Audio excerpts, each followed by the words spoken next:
संसार के अंदर सभी लोग अपने स्वार्थ ही खातिर किसी को माने पहचानते हैं और जानते हैं। स्वार्थ का व्यवहार जगत में, स्वार्थ का व्यवहार, स्वार्थ का व्यवहार जगत में, स्वार्थ का व्यवहार। बिन स्वार्थ कोई बात न पूछे, मन में देख विचार जगत में, स्वार्थ का व्यवहार। पुत्र कमाई कर घर लावे, माता करे अति प्यार।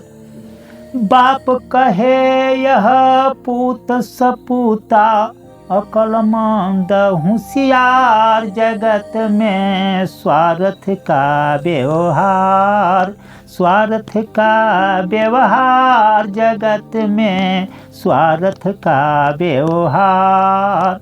पुत्र भये नारी के बस में, नित्य करे तकरार।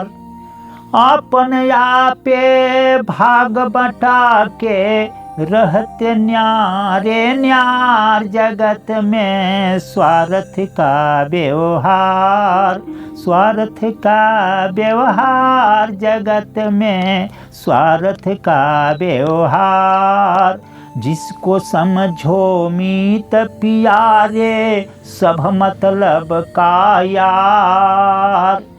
ब्रिज मोहन कहे छोड़ ममता को, सुमिरो सर्जनहार जगत में, स्वार्थ का व्यवहार, स्वार्थ का व्यवहार जगत में, स्वार्थ का व्यवहार।